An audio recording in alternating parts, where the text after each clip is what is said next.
ನಮಸ್ತೆ, ನೀವು ನೋಡ್ತಾ ಇದ್ದೀರಾ HMPV ವೈರಸ್ ವಿಶೇಷ ಕಾರ್ಯಕ್ರಮಕ್ಕೆ ಸ್ವಾಗತ. ನಾನು ಪ್ರವೀಣಿ ದಾಸ್.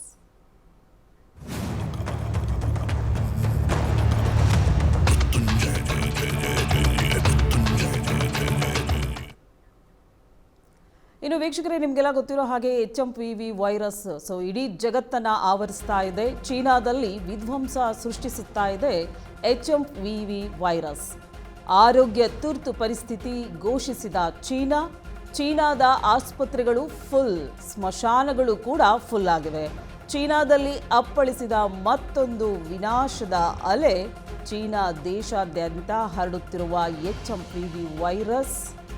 ಏನಿದು HMPV ವೈರಸ್ ಅಂತ ಇದ್ದೀರಾ? ಎಸ್, ಇದು ಕರೋನಾದಂಥ ಭಯಾನಕನ ಅನ್ನೋ ಒಂದು ಪ್ರಶ್ನೆ ಎಲ್ಲರಲ್ಲೂ ಕೂಡ ಕಾಡ್ತಾ ಇದೆ. ಹಾಗಿದ್ರೆ ಈ HMPV ವೈರಸ್ ಹೇಗೆ ಹರಡುತ್ತೆ? ಮುನ್ನೆಚ್ಚರಿಕಾ ಕ್ರಮಗಳು ಯಾವ ರೀತಿಯಾಗಿರುತ್ತೆ? HMPV ವೈರಸ್ ಮಕ್ಕಳಲ್ಲೇ ಹೆಚ್ಚಾಗಿ ಯಾಕೆ ಕಾಣಿಸ್ಕೊಳ್ತಾ ಇದೆ? ಇನ್ನು HMPV ವೈರಸ್ಗೂ ಕರೋನಾ ಸೋಂಕಿಗೂ ವ್ಯತ್ಯಾಸಗಳು ಏನಿರುತ್ತೆ?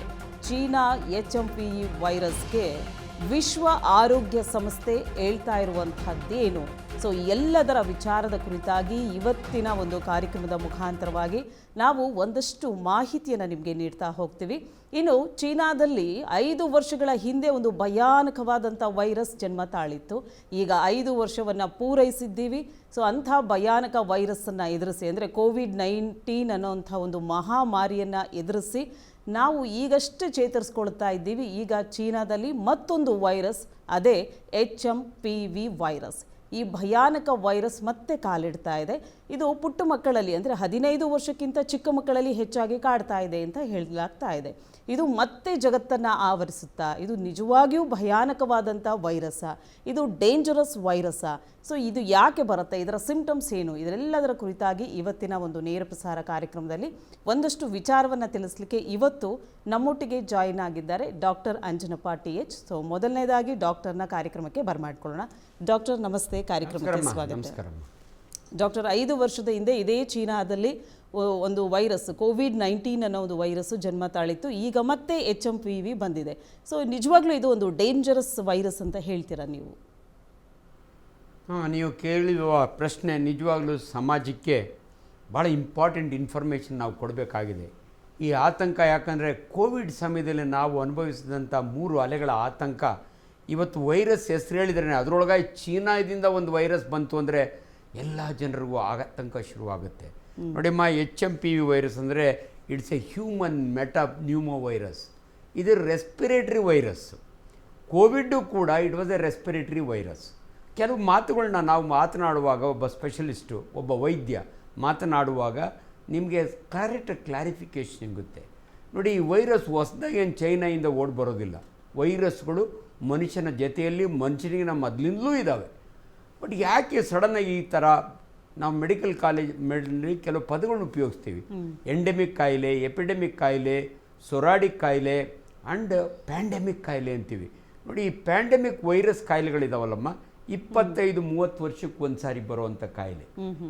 ಇಂದಿನ ಪ್ಯಾಂಡೆಮಿಕ್ ಯಾವಾಗಾಗಿತ್ತಂತ ಫಸ್ಟ್ ವರ್ಲ್ಡ್ ವಾರ್ ಸಮಯದಲ್ಲಿ ಇನ್ಫ್ಲೂಯೆನ್ಸಾ ಅನ್ನೋ ಒಂದು ವೈರಸ್ಸು ಅರ್ಧ ಯುರೋಪನ್ನು ಮಲಗಿಸ್ಬಿಟ್ಟಿತ್ತು.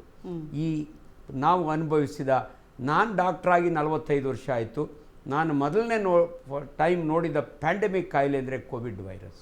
ಅದನ್ನು ನಾವು ಸಾಕಷ್ಟು ಸಾರಿ ಡಿಸ್ಕಸ್ ಮಾಡಿದೋ. ಇವತ್ತು ಪುಣ್ಯಕ್ಕೆ ನಾವು ಅದರಿಂದ ಹೊರಗಡೆ ಬಂದಿದ್ದೀವಿ.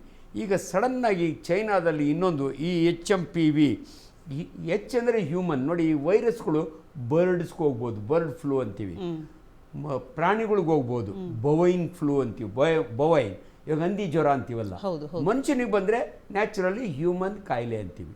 ಈ ವೈರಸ್ಗಳು ಅಟ್ಮಾಸ್ಫಿಯರ್ನಾಗ ಇರ್ತವೆ. ಮನುಷ್ಯನ ದೇಹಕ್ಕೆ ಒಕ್ಕಾಗ ಅದು ಒಂದಷ್ಟು ಸಿಂಪ್ಟಮ್ಸ್ ತರುತ್ತೆ. ಅದು ಬಂದಾಗೆ ತುಂಬ ಜನಕ್ಕೆ ಇನ್ವಾಲ್ವ್ ಆದಾಗೆ ಜನಗಳಿಗೆ ಆತಂಕ ಶುರುವಾಗುತ್ತೆ. ಇದು ಸ್ಪ್ರೆಡ್ ಆಗ್ತಾ ಇದೆಯಾ, ಇಡೀ ಚೈನಾಗೆ ಹೋಗುತ್ತಾ? ಬಟ್ ಇವತ್ತೇನಾಗಿದೆ, ಪ್ರಪಂಚ ಒಂದು ಗ್ಲೋಬಲ್ ವಿಲೇಜ್ ಅಂತೀವಿ ನಾವು. ಇವತ್ತು ಚೈನಾದೊಳಗಿದ್ದವನು ನಾಳೆ ಇಂಡಿಯಾ ಒಳಗೆ ಬಂದಿರ್ತಾನೆ. ಈ ವೈರಸ್ಗಳು ಮನುಷ್ಯನ ಮುಖಾಂತರ ಎಲ್ಲ ಕಡೆ ಹರಡೋದ್ರಿಂದ ಜನಗಳಿಗೆ ಆತಂಕ ಶುರುವಾಗುತ್ತೆ.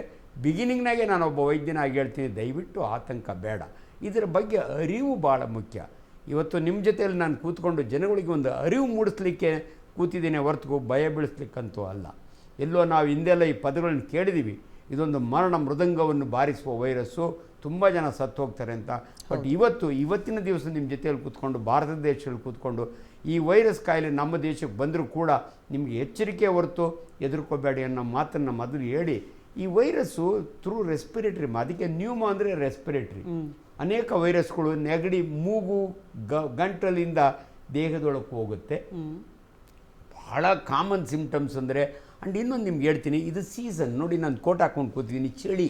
ಹೌದು, ಹೊರಗಡೆ ಎಲ್ಲ ಚಳಿ ಇದೆ. ಚಳಿಗಾಲದಲ್ಲಿ, ಮಳೆಗಾಲದಲ್ಲಿ ವೈರಸ್ ಕಾಯಿಲೆಗಳು ಜಾಸ್ತಿ. ಯಾಕಂದರೆ ವೈರಸ್ಗೆ ಭಾಳ ಅನುಕೂಲಕರವಾದ ವಾತಾವರಣ ಅಂದರೆ ಚಳಿ, ಮಳೆ.